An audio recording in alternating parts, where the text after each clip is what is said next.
A paz do Senhor. Vamos meditar mais uma vez na palavra do nosso Deus, o Todo-Poderoso. A palavra de Deus, ela é a lâmpada que nos ilumina, que ilumina o nosso espaço. Sem a palavra de Deus, o homem está perdido. E o Senhor Jesus, ele nos deixa, ele sem escrever nenhuma das linhas das Escrituras, mas nos deixa a sua palavra, sendo ele a palavra encarnada, o Logos de Deus. A palavra de Deus está entre nós e é fonte de toda a verdade do eterno. Então, se você quer conhecer a verdade, se você quer de fato conhecer a Deus, eu te digo que somente pelas Escrituras Sagradas. Aqui em Atos capítulo 3, a partir do versículo 12, o Espírito Santo tem uma palavra para falar com você e com todos nós na manhã de hoje. E quando Pedro viu isso, disse ao povo: varões israelitas, por que vos maravilhais disso? Então, o contexto disso que Pedro ele inicia falando aqui, a partir do versículo 12 que estamos lendo, é porque havia acontecido um milagre ali no capítulo 3 de Atos. Então havia um homem coxo que era colocado ali na porta formosa do templo. Então esse homem diariamente ele estava ali pedindo esmolas. E quando ele vê Pedro e João, ele, como de costume, ele vai pedir esmola para eles. E eles estão indo ali na hora nona, que são equivalente às 3 horas da tarde. Então eles tinham o costume de orar ao Senhor na hora da oração. Então várias referências, principalmente em Atos, a gente vai ver a hora da oração. Ela fala desse horário das 3 da tarde, quando eles iam buscar ao Senhor, orar ao Senhor no templo. Quando eles chegam ali, então aquele homem ele pede esmola para eles. Porém, Pedro e João, eles dizem para aquele homem, olham para ele, fitam nos olhos daquele homem e dizem: olhai para nós. E eles vão dizer com ousadia, com intrepidez: nós não temos prata nem ouro, mas o que nós temos, isso te damos. E na autoridade do nome de Jesus, eles ordenam, dizendo: em nome de Jesus Cristo, o Nazareno, levanta e anda. Assim aconteceu esse milagre. As pessoas conheciam aquele homem e ficaram atônitas, ficaram maravilhadas por aquilo, espantadas, houve espanto, assombro, ficaram maravilhados, porque houve um grande milagre. Então, esse povo vai até Pedro e João, e é por isso que Pedro vai dizer ao povo: varões israelitas, por que vos maravilhais disto? Ou por que olhais tanto para nós, como se por nossa própria virtude ou santidade fizéssemos andar esse homem? O Deus de Abraão, de Isaque e de Jacó, o Deus de nossos pais, glorificou a seu Filho Jesus. Então ele vai introduzir aqui Cristo, porque todos ali aceitavam que, aliás, o povo de Israel são descendentes de Abraão, Isaque e Jacó, das 12 tribos. Então eles são descendentes. Então, só que agora Pedro vai falar do nome do Senhor Jesus. Foi por causa desse nome, não fomos nós, mas foi em nome desse Jesus que o Pai o glorificou. A gente vai ver várias vezes Deus glorificando o seu Filho, seja por milagres, por obras, ou até mesmo pelo próprio testemunho do Pai, como foi ali no batismo de Jesus, quando houve-se ali a manifestação da forma corpórea de uma pomba do Espírito Santo e uma voz que se ouvia, a voz do Pai. Então, o Deus triuno se revelando, se manifestando ali no batismo de Cristo. E o Pai diz: eis o meu Filho amado em quem eu tenho prazer. Então, haviam muitas pessoas, mas o Pai vai se referir apenas ao Filho, assim como quando houve a transfiguração, quando Jesus Cristo é glorificado, e ali está Jesus, está Moisés, que representa a lei, e está Elias, que representa os profetas, e está Jesus, o Filho do Altíssimo, o Filho do Eterno. E quando os discípulos ali, os 3 discípulos mais próximos de Jesus, ficam tão maravilhados que eles querem construir ali cabanas para os 3, e aí o Pai vai dizer: eis o meu Filho amado, a ele escutai. Então o Filho foi glorificado, o Pai glorificou o Filho. O próprio Jesus ora na oração sacerdotal em João 17: Pai, glorifica o teu Filho assim como eu tenho te glorificado. Meu Pai glorificou o Filho. Ele se tornou herdeiro de todas as coisas. Quando a gente vai em Hebreus, no capítulo 1, quando diz que ele tornou-se herdeiro de todas as coisas. Olha o que é a palavra do Senhor. Então, o Filho foi glorificado, ele é mais elevado do que os anjos, porque somente ele é o Filho do Eterno. Olha o que está escrito aqui em Hebreus capítulo 1. Havendo Deus antigamente falado muitas vezes, de muitas maneiras, aos pais pelos profetas. Então, os profetas do Antigo Testamento, até João, o último profeta, que é ali João Batista, ele é a pessoa o profeta que está entre o Velho e o Novo Testamento.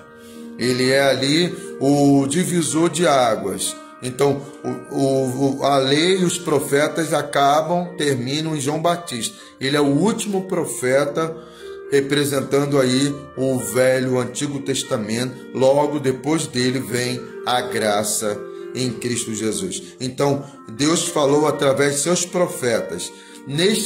Nesses últimos dias, falou-nos por seu Filho, a quem constituiu herdeiro de tudo, por quem fez também o universo, o qual, sendo o resplendor da sua glória e a expressa imagem da sua pessoa, sustentando todas as coisas pela palavra do seu poder, havendo feito por si mesmo a purificação dos nossos pecados, assentou-se à mão direita da majestade nas alturas. Então esse é Jesus, o qual alcançou por herança mais excelente nome do que todos os anjos. Nenhum anjo, nenhuma criatura, ela tem a mesma autoridade, ela vai ter o mesmo título, a mesma glória, o mesmo louvor que o Filho, porque o Filho, ele é a expressa imagem do Pai. O Filho, ele é co-autor, co-criador com o Pai, estando ele com o Pai, criando todas as coisas e sustentando todas as coisas pelo poder da sua palavra. O Pai glorificou a seu Filho Jesus, a quem vós entregastes e perante a face de Pilatos negastes, tendo ele determinado que fosse solto. Então, o que eles fazem mas vós, versículo 14 de Atos 3, negastes o santo e o justo. Então, e pedistes que vos desse um homem homicida.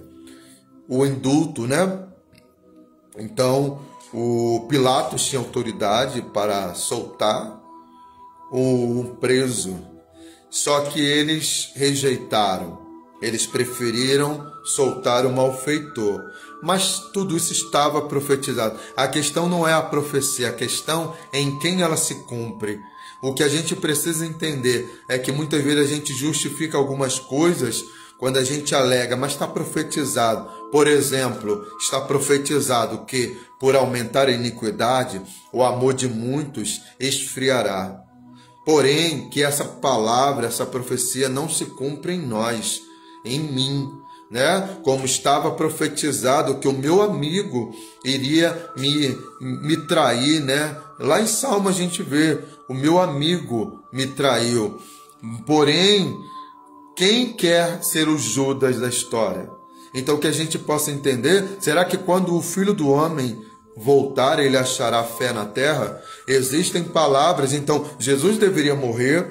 Lá em Isaías 53 estava escrito, muitas referências, principalmente em Salmos a gente vai ver, falando de forma muito clara o sofrimento do servo fiel, do ungido de Deus. Porém, isso não isenta a culpa das pessoas, porque mas vós negaste o santo e o justo, e pedistes que vos desse um homem homicida. Por isso que quando o Espírito Santo vem, ele vem para convencer o homem do pecado, está em João, no capítulo 15, do pecado, da justiça e do juízo. Do pecado porque não crê em mim. Rejeitar a Cristo é um pecado. E aí, qual é um pecado que não tem perdão? Rejeitar o Filho. Porque se Ele é o nosso intercessor, se Ele é o mediador entre Deus e os homens, se você rejeita o Filho, você não terá perdão e desculpa pelo seu pecado. Está também escrito da justiça, porque vou para o Pai. Então ele cumpriu toda a justiça, ele ressuscitou. E também do juízo, porque já o príncipe deste mundo está julgado. Então o diabo, os seus anjos e todos aqueles que praticam a iniquidade serão julgados eternamente. Então é o que está escrito aqui em João capítulo 16, versículo 8, 9, 10 e 11, que fala sobre isso. Então, eles pecaram. O pecado qual é? É rejeitar a salvação, rejeitar o Salvador. E Pedro, ele vai ser muito direto quando ele vai dizer assim, ó, vocês mataram o príncipe da vida. Ele não fez rodeios, não. Ele foi muito sucinto, muito objetivo, muito direto. Ele não ficou fazendo... Sabe por quê? Porque muitas vezes o pregador fica se justificando, tenta aí ficar fazendo rodeios para falar a verdade. Quando na verdade, irmãos, a gente não está pregando a nossa palavra, a gente está pregando a palavra de Deus. Se as pessoas não gostarem do que está escrito, elas vão ter que falar com Deus, porque a gente só está transmitindo, a gente não pode falar aquilo que não está escrito, mas aquilo que está escrito, então foi Deus que revelou por meio da sua palavra.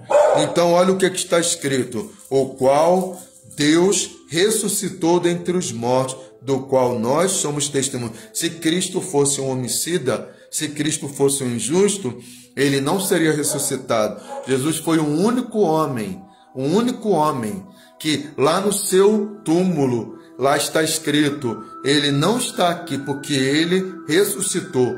Muitos homens, muitas mulheres que fizeram diferença na humanidade, sim, mas que lá no seu sepulcro está escrito, aqui jaz fulano de tal. Mas o único que foi ressuscitado plenamente, que é ressurreto, é o Filho de Deus. Se ele fosse ímpio, injusto, ele permaneceria lá. Mas como ele era verdadeiro, e aquilo que ele disse, eu vou morrer, vão me matar, vão me entregar para ser morto, mas ao terceiro dia eu vou ressuscitar. Por quê? Porque ele era justo e fiel. E aí diz a palavra do Senhor, do que nós somos testemunhas. Eles eram testemunhas oculares. Não somente eles, mas 500 pessoas, cerca de 500 pessoas, testemunharam o Cristo que ressuscitou. E a história é bem interessante, porque ontem até estávamos meditando na palavra de Deus, e olha a diferença, o que comprova, o que corrobora a ressurreição de Cristo. Quando a gente vai aqui na palavra de Deus, quando um homem muito sábio, né, quando ele vai orientar no capítulo 4, entre 4 e 5 aqui, quando estão querendo impedir que Pedro e João preguem, ainda dentro desse contexto aqui, desse milagre. Então olha o que acontece, o que um homem de Deus, um homem que era com certeza um homem sábio, um homem coerente, quando o Sinédrio tenta calar, tenta paralisar, tenta impedir, tenta perseguir os homens de Deus para que eles não falassem de Cristo e os prenderam por causa desse milagre aqui do capítulo 3. Olha o que Gamaliel, que fazia parte, um doutor da lei, olha a coerência dele e olha que eu vou fazer a comparação de quando não há realmente, quando não há ressurreição, quando algo não é de Deus, isso não vai para frente. Porque olha o que Gamaliel diz: mas levantando-se no conselho um certo fariseu chamado Gamaliel, doutor da lei, e ele era venerado por todo o povo. Ele mandou que por um pouco levassem para fora os apóstolos, porque o Sinédrio queria calá-los, impedir que eles falassem do nome de Jesus. E disse-lhes: homens israelitas, acautelai-vos a respeito do que haveis de fazer a estes homens, porque antes destes dias levantou-se Teudas dizendo ser alguém. A este se ajuntou um número de 400 homens, e o qual foi morto, e todos que lhe deram ouvidos foram dispersos e reduzidos a nada. Depois deste, levantou-se Judas, o Galileu, nos dias do alistamento, levou muito povo após si, mas também este pereceu, todos que lhe deram ouvidos foram dispersos. Agora vos digo, dai de mão a esses homens e deixai-os, porque se este conselho ou esta obra é de homem, vai desfazer. Mas se é de Deus, não podereis desfazê-la, para que não aconteça serdes também achados combatendo contra Deus. Ora, aí eu vou fazer aqui uma comparação. Quando Teudas morre, os 400 que o seguiam logo se dispersaram. Quando Judas o Galileu morre, logo aqueles que o seguiam se dispersaram. Jesus morreu. E quando Jesus morreu, a gente vai ver que o ânimo dos apóstolos mudou. Eles ficaram com medo, perplexos, eles ficaram frustrados, decepcionados. A gente vai ver que enquanto Jesus está no sepulcro, então há um silêncio profundo, há um silêncio, mas dentro da alma daqueles homens, eu imagino ali uma tempestade, uma confusão, eles ali não conseguindo entender como que aquele homem que operou tantos milagres, que ressuscitou Lázaro, que há 4 dias estava morto, como eles não conseguiam acreditar, eles estavam em estado ali, estado realmente paralisados, estavam perplexos. Porém, quando Jesus ressuscita, e eles são testemunhas disso, aqueles homens, no capítulo 2, então, Jesus ressuscita, fica 40 dias ainda entre eles, depois Jesus sobe, 10 dias depois se cumpre a promessa, quando Jesus fala em Atos, capítulo 1, 8, né? Ficar em Jerusalém, até que do alto recebam, sejam revestidos de poder. E vocês serão as minhas testemunhas em Jerusalém, porque começa a partir de Jerusalém, a salvação começa a partir dos judeus. Jerusalém, a Judéia, Samaria e até os confins da terra. Agora esses homens que estavam ali decepcionados, enclausurados, frustrados, que estavam perplexos, abatidos, decepcionados, Jesus, quando ressuscita, ele vai ver Pedro lá pescando, esquecendo do seu ministério. Mas quando Jesus ressuscitou e eles receberam esse poder, ninguém conseguiu pará-los. E aí a gente faz a comparação. Teudas, essa obra não era de Deus.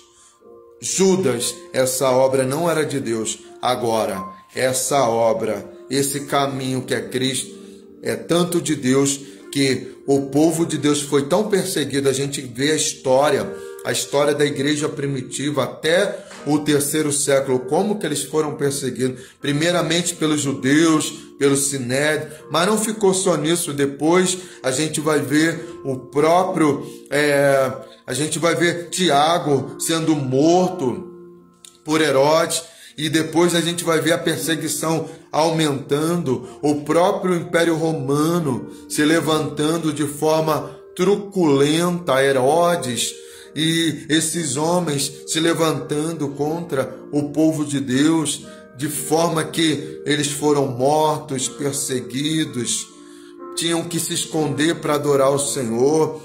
Se não fosse de Deus, se Jesus não tivesse ressuscitado de verdade, essa obra teria parado. Mas como Cristo ressuscitou e está à destra do Pai, e quando ele disse, lá em Mateus 16, que as portas do inferno não vão prevalecer contra a igreja do Senhor, essa é uma verdade absoluta. Podem perseguir, podem tentar mexer com leis, tentando ali calar a palavra de Deus, não vão conseguir, porque na verdade importa obedecer a Deus do que aos homens. E aí Pedro aqui, ele não usa meias palavras, não.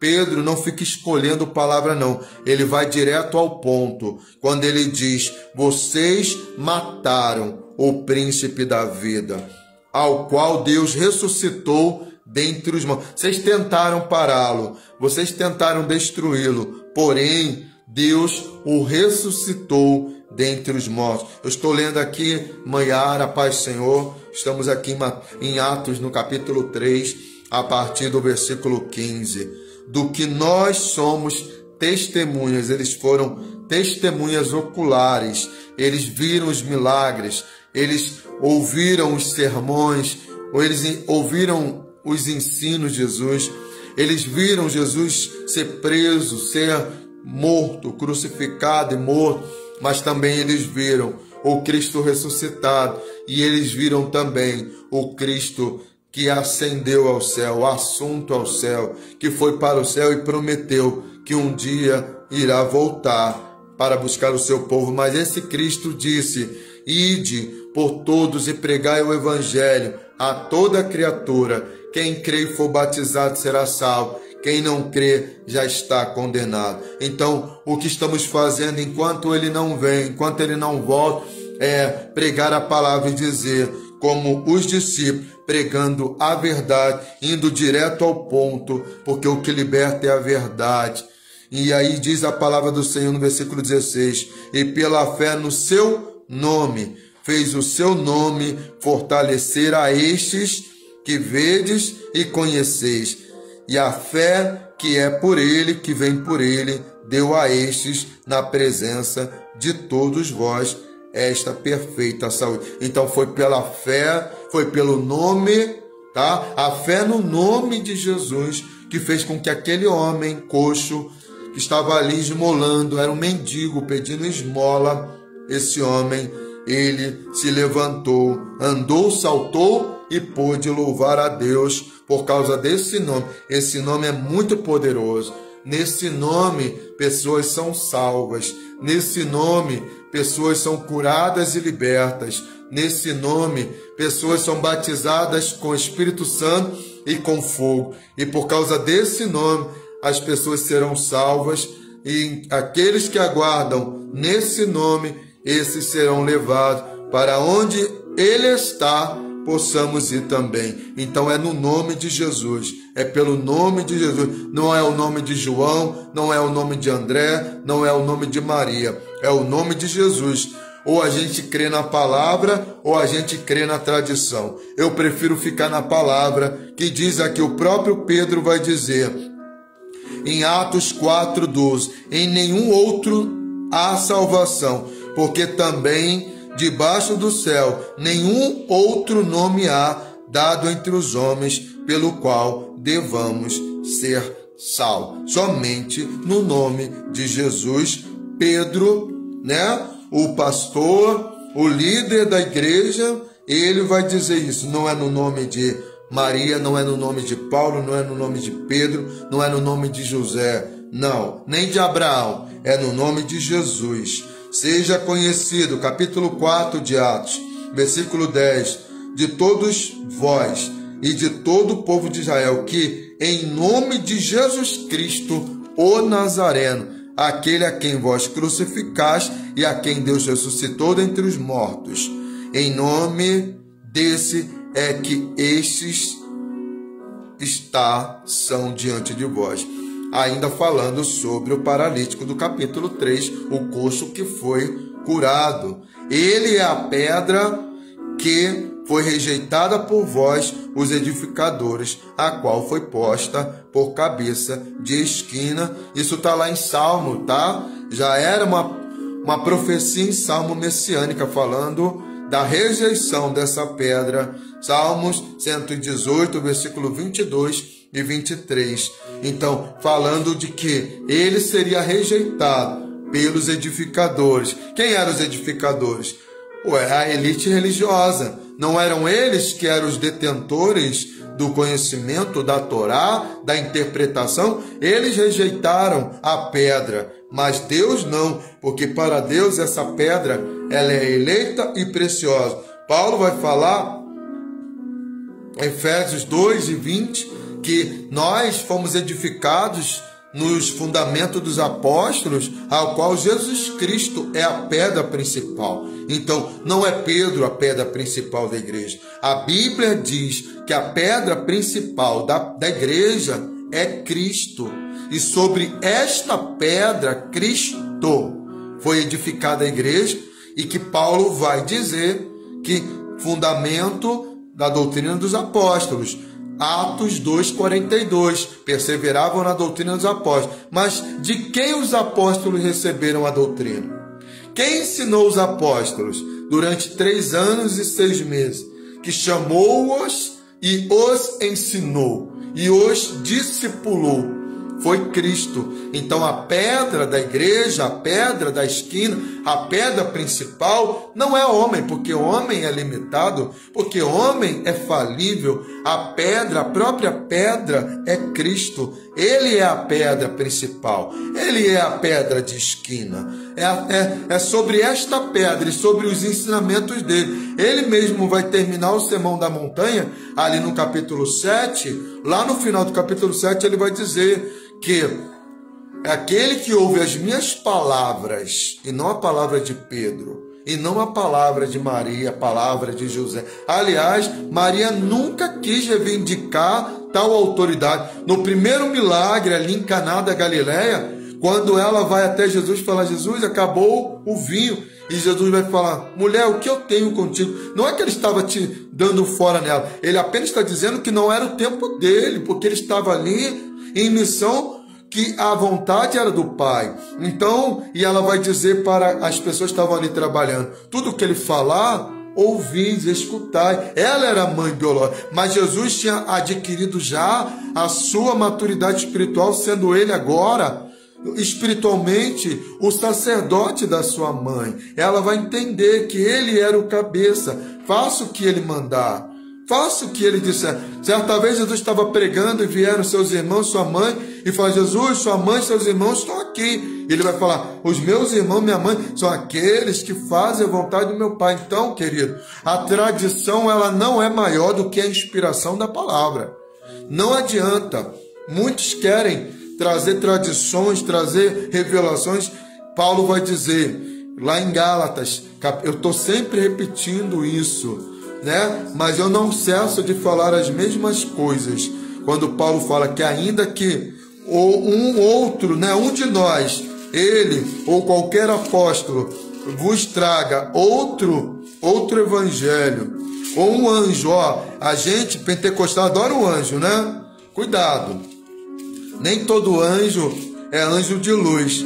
Lembremos que o próprio Satanás, ele se transfigura em anjo de luz para enganar. Então, a gente fica muitas vezes, aquela expectativa de anjo, de manifestação angelical. Nem todo anjo, ele é vindo de Deus. Tem anjos caídos que se transfiguram. Cuidado, fiquemos na palavra. Paulo vai falar aqui, Gálatas capítulo 1, do versículo 6 ao 9. Leia a palavra. Gálatas 1, 6 ao 9. Medite nas escrituras. Ninguém tem autoridade. O Papa não tem autoridade. O bispo não tem. O reverendo não tem. Pastores, lideranças não têm a autoridade de ensinar outro evangelho, a não ser aquele que está aqui, a palavra de Deus. Nós temos que pregar. O profeta não pode profetizar aquilo que não está em concordância com a palavra de Deus. Por isso que tudo passa pelo crivo da verdade. E a Bíblia é a verdade revelada. Então, queridos, Jesus sim, é por esse nome, por causa desse nome. Versículo 17 de Atos 3. E agora, irmãos, eu sei que o fizeste por ignorância, como também os vossos príncipes. É interessante que Jesus lá na cruz vai falar: Pai, perdoa, não sabem o que fala. Se eles soubessem que ali estava o Filho do próprio Deus, mas eles também não são isentos da culpa. Mataram o inocente. Porque muitas vezes, sabe o que acontece? É que a gente vive uma religiosidade e a gente tem que se revestir do novo homem e se despir do velho homem, da capa, da religiosidade, e precisamos nos revestir para que quando Jesus vier, porque olha só, a gente aguarda tanto as profecias, se é que aguardamos, e aí de repente se cumpre diante dos nossos olhos, como Jesus fala lá em Lucas, no capítulo 4, quando ele lê o livro do profeta Isaías, que fala a respeito dele, mas as pessoas não dão crédito. A gente espera tanto algo, o cumprimento das promessas, mas muitas vezes a gente está tão entretido, a gente está tão desfocado, desligado do eterno, desligado das coisas espirituais, que se cumpre diante dos nossos olhos e a gente não compreende. Jesus estava ali, o Filho de Deus, o Messias, que eles esperavam há tanto tempo, mas ainda assim a elite religiosa, por causa de orgulho, vaidade, soberba, porque havia dentro do Sinédrio quem reconhecia que Jesus, ele de fato era um homem especial, um homem escolhido por Deus. O próprio Nicodemos, em João capítulo 3, quando a gente vê Gamaliel fazendo essa observação, ele está levando em consideração o milagre e as obras que se falava a respeito de Jesus. Por isso que ele está sendo aqui, está ponderando, porque ele vai dizer assim: olha, mas se é de Deus, capítulo 5 de Atos, versículo 39, não podereis desfazê-la, para que não aconteça serdes também achados combatendo contra Deus. Então, diante de fatos, não há argumentos. Então, o povo de Israel sempre quis sinais, eles buscavam sinais, e os sinais estavam ali diante dele, mas eles estavam cegos. Então, e agora, irmãos, eu sei que o fizeste por ignorância, como também o vosso príncipe, os vossos príncipes, falando aqui da elite religiosa. Mas Deus assim cumpriu o que já dantes, pela boca de todos os seus profetas, havia anunciado, que o Cristo havia de padecer. Muita gente fica com pena de Jesus. Quando a gente lembra do sacrifício de Jesus, a gente é tocado, se emociona, claro, por entender o quanto o amor de Deus o leva a tomar aquela decisão tão forte, tão impactante, de descer. Jesus sendo uma deidade, o Filho de Deus, ele desce da glória, e Filipenses 2 vai dizer, a partir do versículo 5, que ele, sendo na forma divina, não teve como usurpação ser igual a Deus. João capítulo 1 vai falar que ele estava com Deus, e ele era Deus, e ele é a expressa imagem de Deus, ele sendo herdeiro de tudo, ele sustentando todas as coisas pelo seu poder. Na verdade, todo o poder me foi dado, palavra, eu sou a verdade, a vida. São afirmações, são títulos, são atributos que não podem. Jesus foi adorado, aceitou a adoração e não recusou. Os anjos rejeitavam. Então, todos esses atributos, Todas essas ações, quando ele curava, e ele não falava em nome de ninguém, ele apenas falava e determinava, ao contrário de nós que utilizamos do nome de Jesus para orar, para interceder, usamos o nome de outro, o nome dele, mas ele na autoridade do seu poder, ele simplesmente dizia e acontecia. Quem é esse, né? Que até o vento e o mar lhe obedecem, e em outro momento em que ele anda sobre as águas, eles vão falar, tu és o Cristo, né? O Filho do Deus vivo. Então, ele é o Cristo, ele é o Filho unigênito do Pai, o único Filho que o Pai tinha.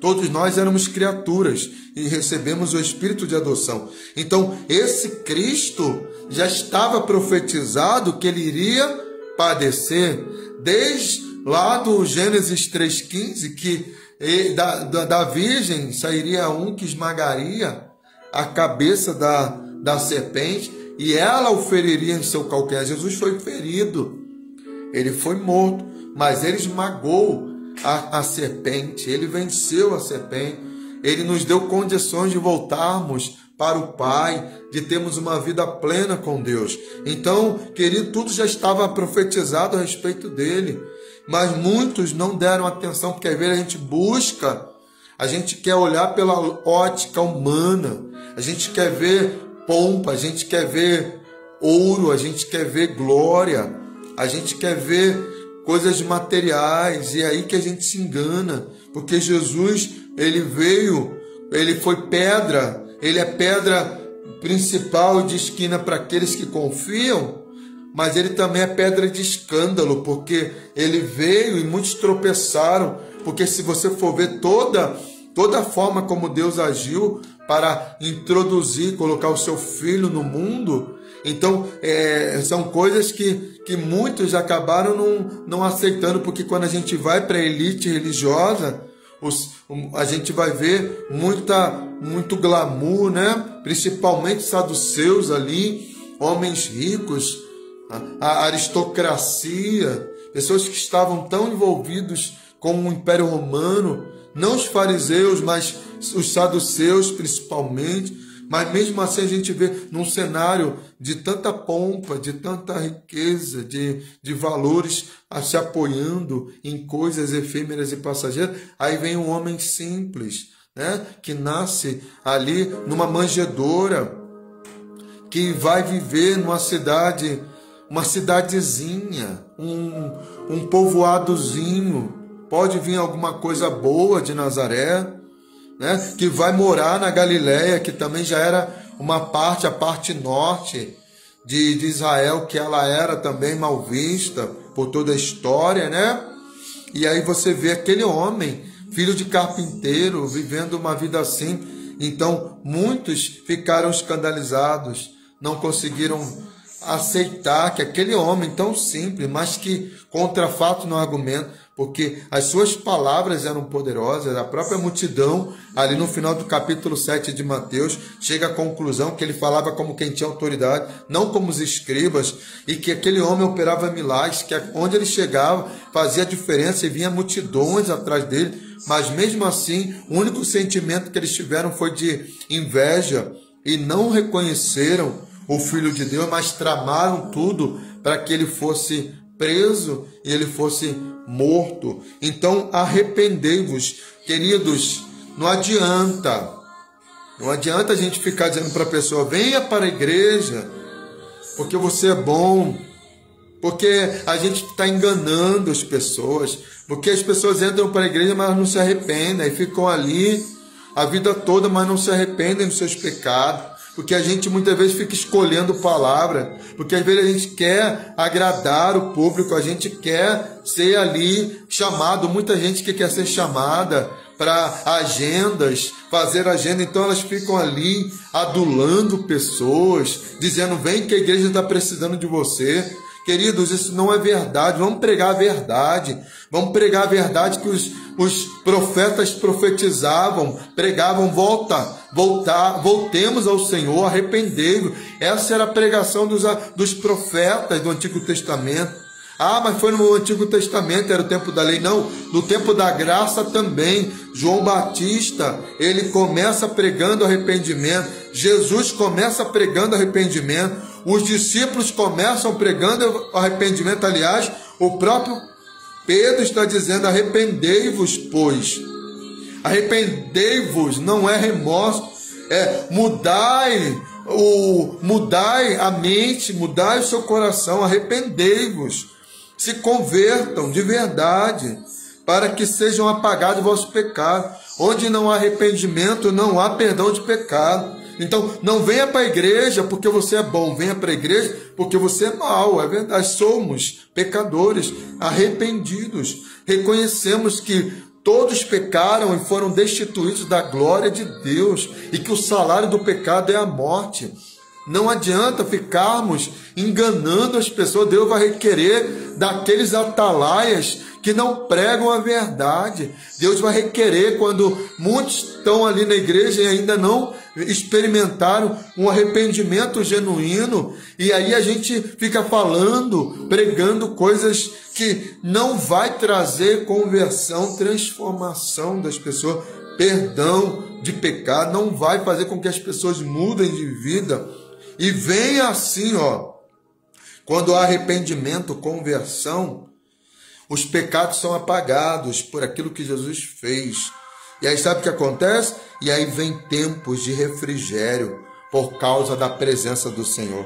Então, todo aquele fardo pesado, todo aquele jugo do mundo, toda aquela dor, aquele remorso, todo aquele sentimento de estar subjugado, de ser subjugado, de escravidão, moral.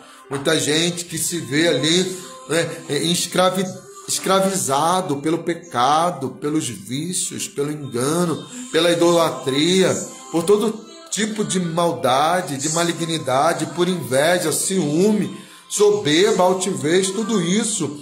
E aí a pessoa está sobre ele aquela carga, aquele pecado, aquele remorso de coisas que foram feitas lá no passado, e que vai acompanhando aquela pessoa, e aquela pessoa está sempre se sentindo ali aquele peso, desejando a morte, se perguntando: por que eu estou vivendo ainda? Por que Deus não tira a minha vida?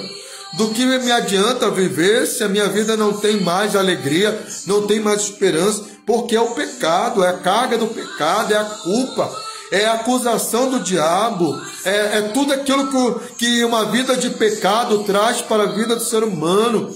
E aí a gente precisa chamar as pessoas para um arrependimento, para uma conversão, para que sejam apagados as culpas, os pecados, para que aquela pessoa possa viver em liberdade, para que Romanos 8:1 venha se cumprir na vida dela. Nenhuma condenação há para aqueles que estão em Cristo Jesus, que não andam segundo a carne, mas segundo o Espírito. Precisamos parar de ficar pregando facilidade, precisamos chamar as pessoas para o arrependimento genuíno, para que elas realmente reconheçam seus pecados, abandonem a vida de pecado, a prática do pecado, e elas possam viver uma vida de refrigério na presença do Senhor. E envie a ele Jesus Cristo, que já dante vós foi pregado. Jesus já havia sido pregado não somente pelos apóstolos, mas os profetas do Antigo Testamento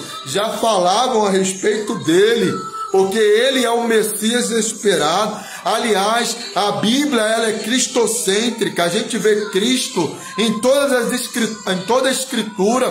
A gente vê Cristo no tabernáculo. Jesus se manifesta de forma teofânica antes da sua encarnação. Ele foi pregado anteriormente. Estamos lendo. A paz, Senhor, pastor Adriano, meu primo, que Deus continue te abençoando o seu ministério, a sua vida, a sua casa, em nome de Jesus. Estamos lendo, meditando aqui em Atos, capítulo 3, versículo 21 agora, o qual convém que o céu contenha até que os tempos da restauração de tudo, dos quais Deus falou pela boca de todos os santos profetas desde o princípio. Lembremos que nós lemos aqui em Hebreus, ainda corroborando com isso que eu falei agora, que Deus antes falou por meio dos profetas. Ora, havendo Deus, Hebreus capítulo 1, antigamente falado muitas vezes e de muitas maneiras aos pais pelos profetas, nestes últimos dias falou-nos por seu Filho, a quem constituiu herdeiro de tudo, por quem fez também o universo. Lá também em Gálatas 4 diz que na plenitude dos tempos, então Deus enviou seu Filho e ele veio e nasceu de uma virgem. Então na plenitude dos tempos, ou seja, tudo estava preparado para a entrada do Verbo no mundo. Deus tinha preparado tudo. Então quando a gente olha a sinagoga, por que as sinagogas? Porque aonde os discípulos iam, os apóstolos, eles entravam numa sinagoga para ensinar. A própria Roma, que era um tempo de paz, a paz romana, que fazia com que houvesse paz. Roma brigava ou lutava para que se mantivesse uma paz nos seus territórios. Então, tudo isso, na plenitude dos tempos, Deus enviou o seu Filho para que o Evangelho de Jesus fosse proclamado não somente em Jerusalém, mas na Judéia, Samaria e até os confins da terra. Então tudo estava preparado por Deus, porque Moisés, olha, versículo 22, disse aos pais: o Senhor vosso Deus levantará entre vós, vossos irmãos, um profeta semelhante a mim. A ele ouvireis em tudo quanto vos disser. E isso é corroborado, por quê? Porque Jesus Cristo operou muitos milagres. A gente vai ver que o ministério do profeta Moisés foi um ministério de muitos milagres e sinais. Jesus, ele fez muitos milagres e sinais, tanto que Nicodemos, ali no capítulo 3 de João, quando ele vem até Jesus, ele vai falar: mestre ou rabi, bem sabemos que tu és enviado de Deus, porque ninguém pode fazer as obras que tu fazes se Deus não for com ele. Então Moisés lá no passado já havia dito que Deus iria levantar um que era semelhante a ele, mas era maior do que ele. Por quê? Porque olha só, a ele ouvireis em tudo quanto vos disser. Lembremos que no Monte da Transfiguração está Moisés, está Elias, mas somente ao Filho que Deus diz: a ele escutai, não a Moisés, não a Elias, porque eles são servos do Filho. Tudo, porque dele, por ele, para ele são todas as coisas. Então ele deveria ser escutado, o Filho deve ser escutado em todo o tempo, porque ele é a expressa imagem do Pai. Ele é a verdade, ele é a vida, ele é o caminho. Somente ele, por causa dele, é que nós voltaremos para os braços do Eterno. E aí diz: e acontecerá que toda alma que não escutar esse profeta será exterminado dentre o povo. Lembremos que aquele que rejeitar, olha o que diz a palavra do Senhor em Marcos 16, versículo 15, né? Ide por todo o mundo, pregai o evangelho a toda criatura. Quem crê e for batizado será salvo. Quem não crê será condenado. Lá, um texto que a gente sempre cita, né? João 3,16, porque Deus amou o mundo de tal maneira que deu seu Filho unigênito para que todo aquele que nele crê não pereça, mas tenha vida eterna. Mas vai dizer assim, ó: e a condenação é esta, que a luz veio, mas os homens não amaram a luz, rejeitaram a luz. Então qual é a condenação? A condenação é que todos aqueles que rejeitarem o Filho, o profeta maior, o sumo sacerdote eterno, o Cordeiro de Deus que tira o pecado do mundo, ele que é a palavra do Eterno, todos que rejeitarem o Messias, esses serão exterminados. Lembremos que esses serão condenados, porque rejeitaram a salvação. Rejeitar a Cristo, não tem quem possa intermediar, não há quem possa me representar, porque Ele é aquele que está à destra do Pai, intercedendo por nós. Rejeitar a Cristo, rejeitar o sacrifício da cruz, é você estar assinando a sua própria sentença de morte. E aí, versículo 24 diz: sim, e todos os profetas, desde Samuel, todos quanto depois dele falaram, também predisseram estes dias. Vós sois os filhos dos profetas e da aliança que Deus fez com nossos pais, dizendo a Abraão: na tua descendência serão benditas todas as famílias da terra. Essa profecia que está lá em Gênesis 12, quando Deus chama Abraão e diz que através dele seriam abençoadas todas as famílias da terra, ela só se cumpriu na totalidade, não por causa dos judeus propriamente dito, embora Jesus fale para a mulher samaritana que a salvação veio dos judeus. Claro, Jesus era judeu e a salvação está em Cristo. O seu próprio nome remete ao seu ministério e ele salvará o seu povo. Então, queridos, essa bênção ampla, essa bênção que alcança todas as famílias da terra, só é possível através da nova aliança, porque ainda a religião judaica ela está muito fechada. Somente através da nova aliança, através do sacrifício de Cristo, através daquilo que ele realizou, se tornando ele, sendo ele o sumo sacerdote eterno, que representa todos os homens. A Bíblia fala que não há outro mediador, nem Maria, nem José, nem Paulo, nem Pedro, nem o Papa, nem os reverendos, nem os bispos, ninguém é o nosso mediador, a não ser Jesus Cristo, o homem, porque foi no seu ministério terreno que ele se tornou o nosso representante legal diante do Pai. O único que pode me representar diante do Deus de Israel é o seu Filho, o sumo sacerdote eterno. Ressuscitando Deus o seu Filho Jesus, primeiro enviou a vós, primeiro aos judeus. Tanto que Jesus vai falar para a mulher sirofenícia: não é lícito dar a comida dos filhos aos cachorrinhos, porque o primeiro Jesus veio para as ovelhas perdidas da casa de Israel. Os judeus eram inicialmente dentro da ordem da salvação, primeiro em Jerusalém, tanto que quando recebereis poder, Atos 1:8, sereis minha testemunha primeiro em Jerusalém, na